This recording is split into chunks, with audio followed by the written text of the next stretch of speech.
You're listening to the Weekend Sport Podcast with Jason Pine from News Talk ZB.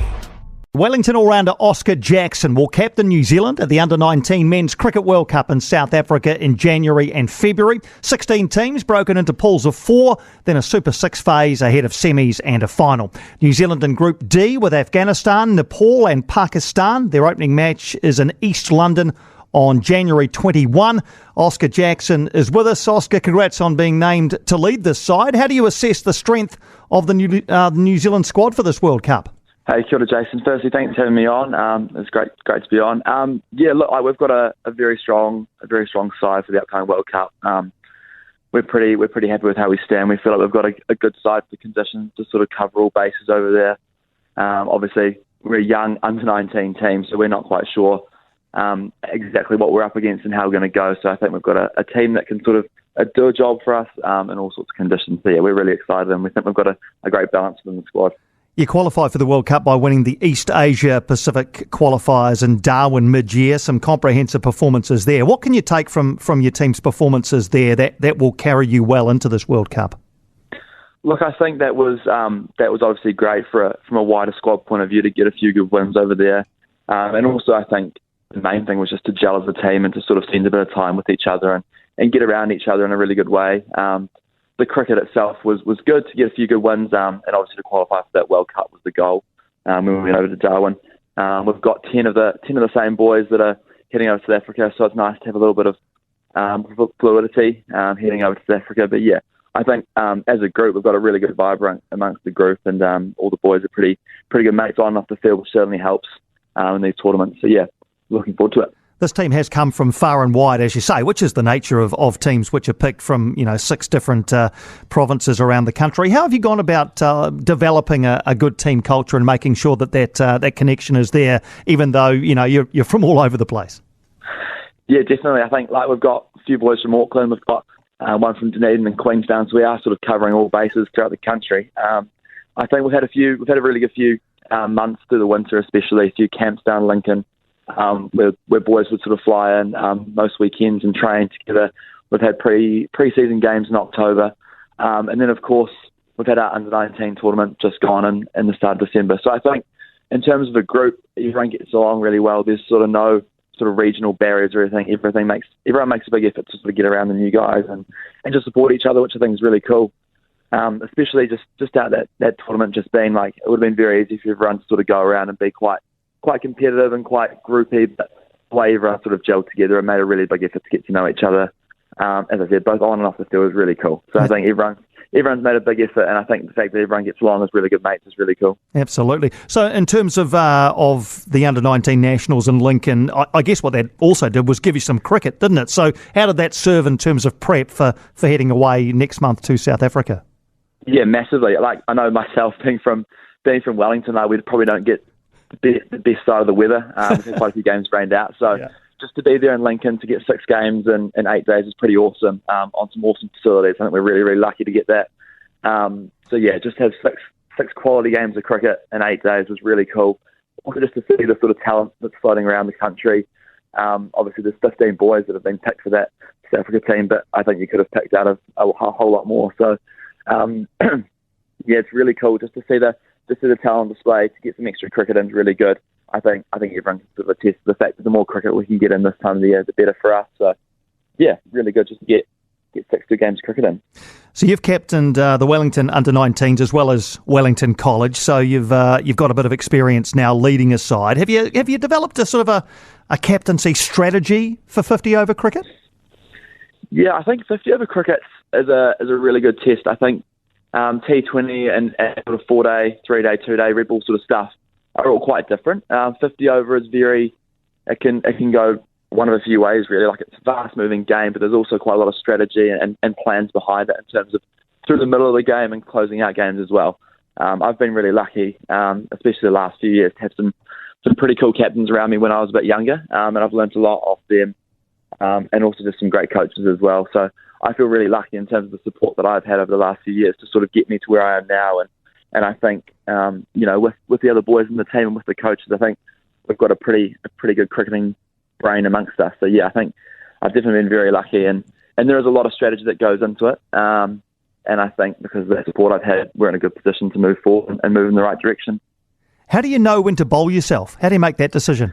Yeah, that's a little bit of a tricky one. Yeah, I think that's something that every captain's always gonna have in the back of their mind, that it's always a bit of a niggly one. I think going through school especially was always quite tough. It is quite hard, but I feel like I've got a pretty good idea now. My role is not ever going to be bowl 10 overs and bowl the start and the finish. I'm probably going to come on and just do 3 or 4 or 5 through the middle and look to be pretty patient and just tie up one end and let the boys at the other end take the wickets, really. So yeah, my role is kind of just to come on, especially when new batters are in, just to come on, bowl a few dots, put a bit of pressure, and hopefully that the other boys do their thing at the other end. But yeah, it is quite a hard one. It's something I'll put my hand up and say I'm never going to quite nail. It's always a tricky one, but I'm doing my best to sort of balance that. And in terms of where you like to bat in 50-over cricket, where is your favoured position in the order? Oh, I bat anywhere in the middle order, really. I'm pretty flexible, 4, 5 or 6. I've done a little bit in all 3 of those positions over the last few years, just being in different teams and different environments, sort of chops and changes, but just whatever really suits the team dynamic the best, I think, is what works for me. I'm pretty flexible. Tell us about your journey, mate. When did you first start playing? I mean, did you pick up a bat as a sort of a 3 or 4-year-old, and when did it become something that you started taking more seriously? I was about 3 or 4, I want to say. I was from Wellington, in a little suburb called Northlands, and yeah, like just in the community, all the other parents, all their kids were always a year older than me, a year or 2 older. So I was kind of like not pushed into it, but I was the youngest to sort of join that group and start playing Saturday morning cricket. And just loved it from there. I think when I first kind of took it really serious, it was probably year 9 and 10, when I got to Wellington College. Absolutely loved it, just a massive step up. And then when I made that first 11 side, that was kind of what changed it for me, and I was like, shit, this is actually a real thing. Brilliant. I suppose when you're a decent throw from the boundary away from the Basin Reserve, you kind of, I mean, it's a proud cricketing school, isn't it? I've talked to Tom Blundell a number of times about scoring a Test century at the Basin Reserve and looking up at his old school. It's not as though you're absolutely forced to play cricket at Wellington College, but it seems like a natural transition to me. Yeah, no, definitely. I think it is quite cool to see. When you're playing at school, you got the pavilion, and you got the honours board up there, and to see all the black caps and the Wellington boys that have sort of represented Wellington and New Zealand is pretty cool. It's pretty inspiring as a youngster, having lunch in the pavilion and seeing those names up there.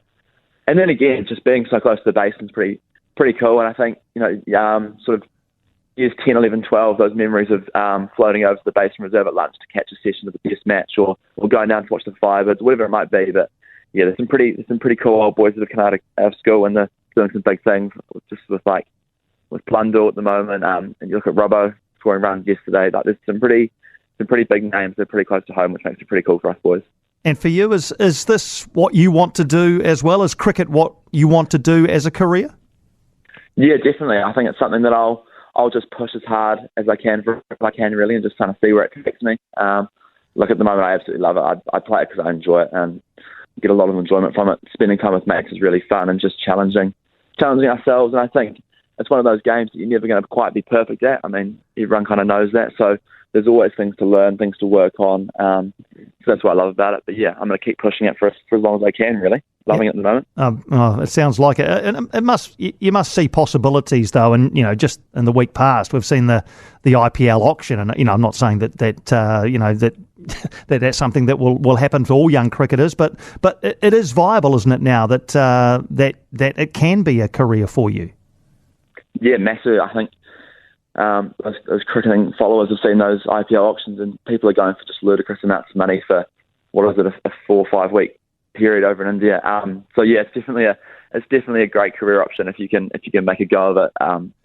That's definitely where myself and I'd say a lot of the boys floating around the squad will be sitting. It's pretty cool to sort of have that in your sights, but I think at the same time just staying grounded and focusing on the next few weeks ahead of us, which is the main thing. But yeah, there's definitely a lot of possibilities and options in the next few years if we work hard and keep pushing ourselves. Good stuff. All right. So you're, I suppose you get Christmas at home, do you? And then when do you get together and when do you head off to South Africa?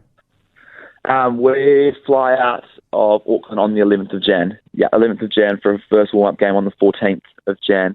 So yeah, only a few weeks. We'll have a little little pause for Christmas, and then we'll get together on the 9th to the 10th, and then fly on up. But yeah, there's been a bit of preparation just with Zoom stuff. It's pretty hard this time of the year to get everyone together as a squad, but I think we've sort of laid the groundwork over the winter with squad trainings and camps and games and stuff. So I think as a group we're all feeling pretty prepared and pretty confident. So yeah, we're looking forward to ripping into it. Yeah, exciting time for you. Oscar, thanks for taking the time for a chat. Congrats on being named to lead this side. We can't wait to see how you go.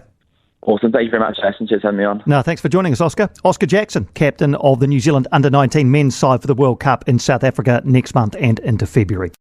For more from Weekend Sport with Jason Pine, listen live to News Talk ZB weekends from midday or follow the podcast on iHeartRadio.